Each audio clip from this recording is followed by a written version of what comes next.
what happens, and I'm just talking about when especially African American, when I can critique black players, the first thing they try to use, well, you trying to tear a brother down. See, you see, they can't separate the two. And guess what? I'm still in front of them. I'm still in front of the camera. I'm still in front of the mic. I'm not attacking you personally. I don't know what you do in your home. I'm not talking about what you did. I'm talking about your play on the field. I think I would like to think because I played the game at a high enough level, and I think because I watched film, I'm able to critique you fairly. If you play well, I'm going to say that. If you play bad, I'm going to say that. Why won't you ever say, let me ask you a question.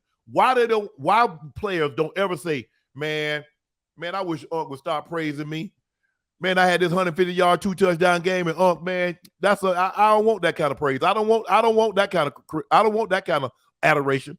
It's only when they play bad and I point that out, am I trying to tear the brother down? You didn't say nothing when I built you up. Listen, who is a harsher critique than the individual themselves? Huh? If you play the game of football and you have a bad game, who is your worst critic? Yourself. So as a player, I don't need to be piggybacking. You're already feeling bad already, but now you got to listen to these motherfuckers talking shit about you too. Let me ask you a question. So I understand how they feel. They take it personally. It does. I know I had a bad game. It stings. The greater the player that offers the critique of you, right? The more it stings. You see, if Denzel says, "I like your movie," and you're an actress or you're an actor, that means something. That's Denzel. Yeah.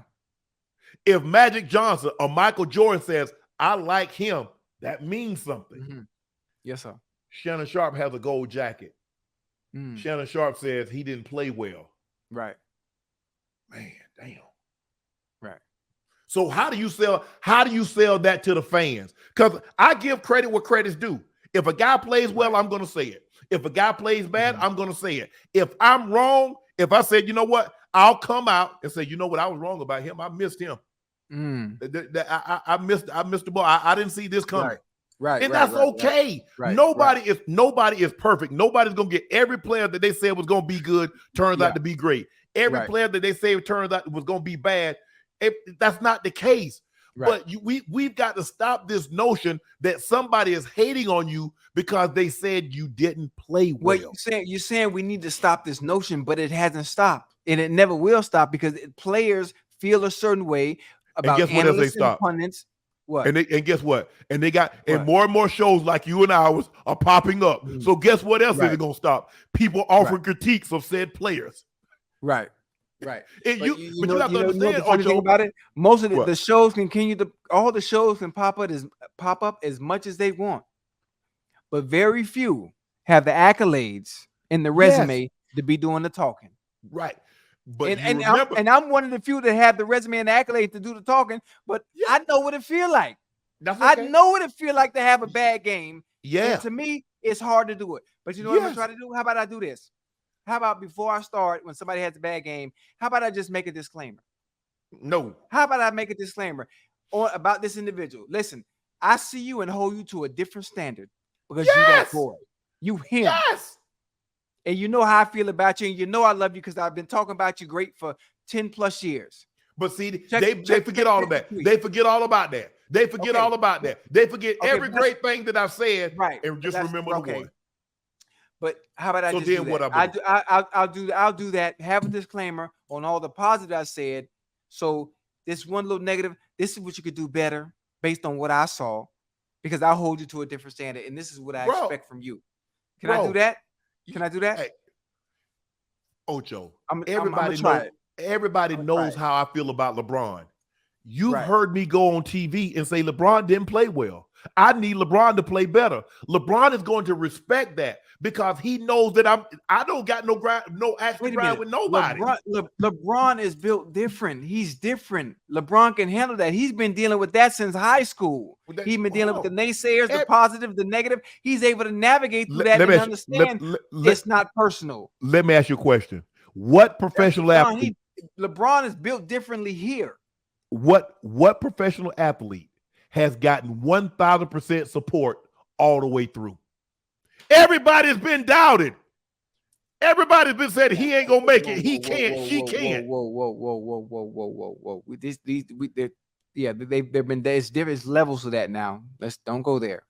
It's levels. You don't. LeBron's level and pressure of doubt from high schools being chosen and being the next great one and actually living up to it. Man, that is incomparable. I think he's incomparable. But here's the thing. But here's the thing. There have been not to the level of LeBron, but there have been a lot of guys that were supposed to be that guy and didn't do it. It's hard to live up to that. It's very difficult to live up to that. You know how hard, for one, longevity. Yeah, 21 seasons. Yeah.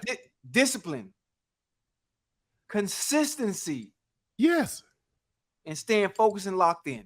You know how difficult and it is to have that combination for a long, extended period of time and sustain that. And that's a lot of very difficult to do. And a lot of people, it drives. See, I'm old enough to remember before Jordan started winning championships, what they said about him, that he couldn't win, that he was a selfish player, and he was taking ill-advised shots, and it was all about him. See, everybody, and once he started winning, everybody forgot the 7-8 years that they said all those things about it. But he cataloged it, kept it in the back of his mind, and used that as fuel. Same thing with Kobe, Tiger Woods, all these. I don't care what level you played at. They've been doubt. Different. I'm saying those guys, but everybody has had doubt. Has been doubted at some point in time in their life. So we can talk about the world's richest man, or we can talk about somebody that's working an hourly job. They've been doubted. Right. Now, what are you going to do?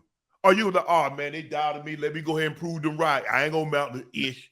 No, I'm not. See, I've never tried to prove anybody wrong. I've just tried to prove me right. And in the process of doing that, you'll be wrong.